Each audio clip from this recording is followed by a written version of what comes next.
Yes, you too can have a body like mine, if you're not careful. Pathetic, isn't it? But here to show us what the human body can look like is rather a remarkable man. We've just been watching him in action, Arnold Schwarzenegger.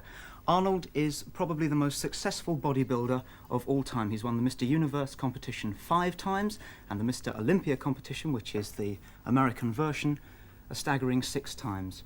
Arnold, let me start by asking you this. Can anybody build muscles like this? I mean, could I, or is it something you're born with? No, I think anybody could build muscles like that, but it's not to the interest of anybody. I mean, a lot of people go into weight training and just want to do it for fitness or for health and for other reasons like that. Only 5% of the people who are training with weights are doing it for the reasons I did it for, which is, you know, to go into competition, to try to win Mr. America or Mr. Universe or Mr. Olympia. And it was just a goal that I had when I was 15. Why did you start to do it? I mean, were you bullied when you were little, or have sand kicked in your face? No, we don't have that much sand in Austria. But I tell you, I just got into it because it really felt great doing weight training. I did it for soccer, you know, and like a lot of soccer players do weight training to strengthen their legs. And I think I fell in love with the weight training, or with the feeling of being strong and being big and all that. And I wanted to win Mr. Universe, and it was a dream that I had when I was 15 years old.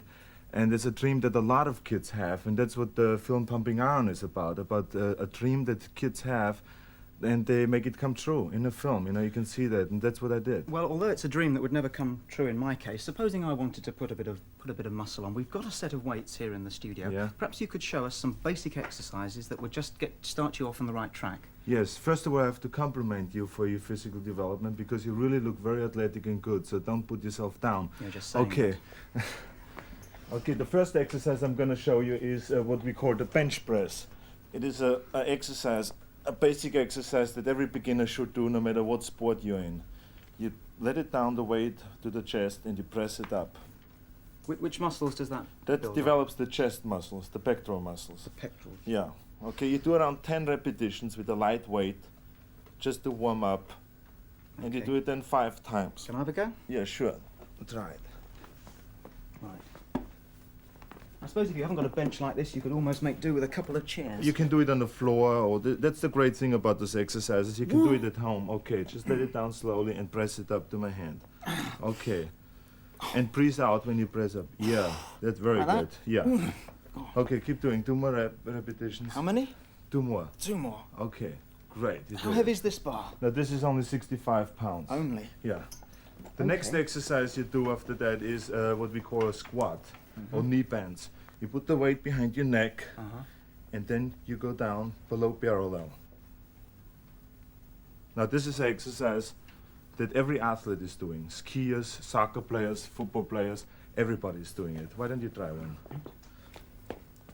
Okay. Hold on each side. Yeah, very I suppose you really need someone to help you, don't you? If No, you're you gonna do- really don't. I mean, you get into the habit of helping yourself. But it's better training with a training partner. Okay, come slowly up. Yeah.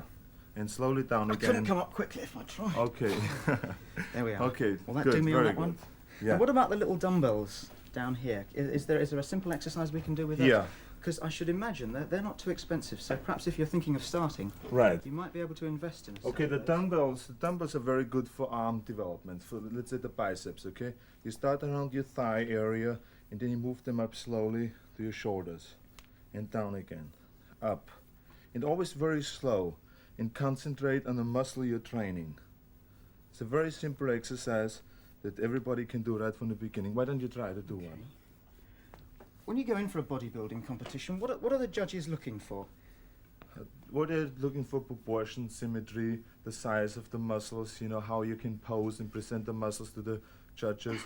Okay, why don't you do it the way I did it? You start turning it. You start right on the thighs, and then you turn it up, because the biceps has 2 jobs to do. One is to lift up the forearm, and the other one is to turn the wrist. So that's what we do for movement. Yeah? Okay, very good, yeah. Okay, well, we've got some... You're already pumped up. I can't believe that. This man is growing We've had a fast. good look at me doing it. Now we've got a little piece of film of some of your friends in action. Perhaps you'd like to take a look at this Yeah. and tell us just what they're doing and exactly what the exercises that they're doing is going to help. Here it comes. Okay, fine.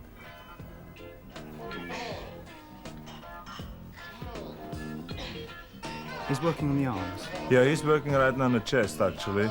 And this is what you see right now. It's just training that is done before competition, which is a very strenuous type of training that we go through. It's 2 hours in the morning and around 2 hours at night. And we lift an average of 50 tons of weights a day in order to get those builds. And you know, you gain around 20 pounds of muscle size before a competition, like 3 months before a competition. Listen, it looked to me as though those guys were in absolute agony doing that. Is the pain in any way important? Well, that's the great thing that this film brings out, that you can see, you know, what kind of strenuous exercises one has to go through to become a world champion. And that, I think, you know, separates the ones who just do it for a hobby or for health and fitness, and the ones who really do it for a profession and want to be the world champion. I mean, that's where the difference is. You have to break through this pain barrier, otherwise you will never get there. Arnold, well, thank you very much indeed for coming in and giving us a few tips. I gather that you've not only broken through the pain barrier very successfully, you've broken into film. So, on Yes. behalf of everyone here, can I wish you all the very, very best of success?